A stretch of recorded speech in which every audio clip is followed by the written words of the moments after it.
बिस्मिल्लाहिर्रहमानिर्रहीम। अस्सलाम वालेकुम। आज हम एलोवेरा के बेबीज़ प्लांट को ट्रांसप्लांट करने का मेथड बताएंगे और इसी के साथ ट्रांसप्लांट करने के बाद इस बेबी प्लांट्स जो होंगे इसकी केयर कैसे करेंगे, A to Z मुकम्मल डिटेल के साथ हम वीडियो को बनाने जा रहे हैं। अगर हमारी वीडियो पसंद आए लाइक सब्सक्राइब लाजमी कीजिएगा।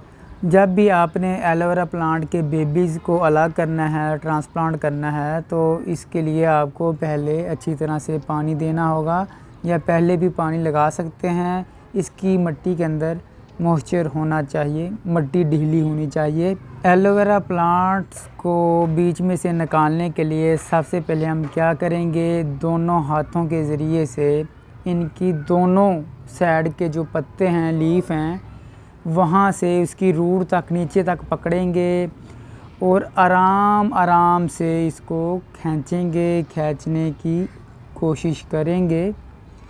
तो अगर साथ में एक आधा इसका लीफ भी उतर जाता है तो परेशान होने की ज़रूरत नहीं। बिल्कुल इसी तरह से हम आहिस्ता आहिस्ता ज़ोर लगाएंगे और बाहर खींच लेंगे। जी, ये आप देख सकते हैं हमने एक प्लांट को अलग कर लिया है। कम से कम 6 इंच तक लाजमी होना चाहिए। अगर इससे भी बड़ा हो तो भी ठीक है। तो इससे क्या होता है कि प्लांट जल्दी ग्रो हो जाता है। इसी तरह ये छोटे बेबी प्लांट्स हैं, इसको भी बड़ी आसानी से हम निकाल लेंगे। जी, आप देख सकते हैं बड़े इजीली निकल आए हैं। अब जो ये सिंगल प्लांट रह गया है तो इसकी ग्रोथ भी अच्छी होगी और इसके अंदर जल भी ज़्यादा बनेगी। तो जिस भी मिट्टी या जिस भी पोट के अंदर एलोवेरा के बेबी प्लांट्स हम लगाएंगे, ट्रांसप्लांट कर रहे हैं, वो मिट्टी नरम सॉफ्ट होनी चाहिए, भालू मिट्टी होनी चाहिए। और इसके अंदर वर्मी कंपोस्ट का ऐड भी हम कर सकते हैं या 6 मंथ पुरानी गाय की गोबर का इस्तेमाल करके हम इसके अंदर हम प्लांट लगाएंगे।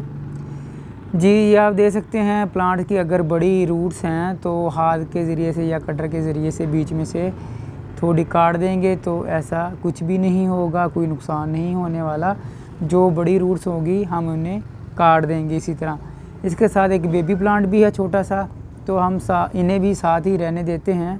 इसी तरह हम फिर इन्हें मिट्टी में गाड़ देंगे। तो मिट्टी में गाड़ने की भी काफ़ी तरीके होते हैं। जो इसके लिए बेहतर तरीका ये कि हम इनको सीधा लगाएंगे या थोड़ा सा टेढ़ा करके लगाएंगे। अगर थोड़ा सा टेढ़ा लगाएं तो वो ज़्यादा बेस्ट है। वैसे आपकी मर्ज़ी, आप जैसे मर्ज़ी लगाएं। टेढ़ा का मकसद इसलिए होता है कि इसकी जो रूट टेढ़ी होगी तो उसके साथ बेबी प्लांट्स काफ़ी सारे बनेंगे। तो हमने कोशिश करनी है कि सिर्फ रूट ही इस मिट्टी के अंदर जाएं और बाकी प्लांट को हम मिट्टी के अंदर नहीं धकेलेंगे। जिस तरह ये आप देख सकते हैं, जो इसके आखिरी जो लीफ हैं इसके साथ हल्की बुल्की अगर मिट्टी टच हो जाए तो कोई बात नहीं, ये अलग होने चाहिए मिट्टी से। जिस तरह ये आप देख सकते हैं, ये ऊपर हैं, मिट्टी बिल्कुल नीचे है। बिल्कुल हमेशा इसी तरह से ही बेबी प्लांट को लगाना चाहिए। इसी तरह ये बड़ी रूट है, इसको थोड़ा सा कट कर देंगे और इसी तरह से हम ये भी प्लांट लगा लेंगे। आप कोशिश किया करें कि अगर एक पोट है आपका जिस तरह से 6 इंच का, तो आपने सिर्फ एक ही इसके अंदर आप लगाएं। और अगर 12 इंच का है तो इसके अंदर आप 2 लगा सकते हैं। तो इसके साथ साथ जैसे ही बेबी प्लांट बने तो आप साथ साथ बाहर निकालते रहें बेबीज़ प्लांट को। अगर नहीं निकालेंगे, जो इसके लीफ हैं, इसके पत्ते हैं, इसमें जल नहीं बनेगी, बिल्कुल पतले से रह जाएंगे, लंबे लंबे से होंगे, तो हमें इसका फ़ायदा भी नहीं होगा। तो इसलिए कम से कम 12 इंच में 2 प्लांट लगाने चाहिए। अगर 6 इंच का है, 8 इंच का है, तो इसके अंदर 1 प्लांट लगाएं। और जैसे ही बेबी प्लांट 5 से 6 इंच का हो जाए तो आप बाहर निकाल कर ट्रांसप्लांट कर लिया करें। तो इसके बाद हम इन्हें इसी तरह लगा कर हम इन्हें पानी लगा देंगे। और अब बात करते हैं इसकी केयर की। इस प्लांट की केयर कैसे करेंगे। इसे कम से कम 15 से 20 दिन तक हम इन्हें शेडी एरिया में रखेंगे और इसके बाद हम इन्हें 2 से 3 घंटे की धूप में ले आएंगे। धूप वो होनी चाहिए, नरम होनी चाहिए, यानी तेज़ सख्त दोपहर वाली धूप नहीं होनी चाहिए।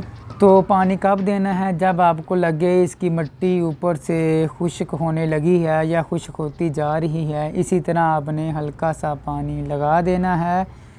तो इस मिट्टी के अंदर मॉइस्चर ही रहना चाहिए हल्का सा, ज़्यादा ओवर वाटरिंग भी नहीं करनी। ज़्यादा ओवर वाटरिंग करेंगे तो इसकी रूट गल सकती हैं, गल जाएंगी, आपका प्लांट ख़राब हो जाएगा। इसके साथ हम बात कर लेते हैं कि इस एलोवेरा बेबीज़ प्लांट को आपने कोई भी किसी किस्म की फर्टिलाइज़र नहीं देनी, चाहे ऑर्गेनिक हो या केमिकली। अगर देंगे तो ये फ़ौरन सूख जाएंगे, डेड हो जाएंगे।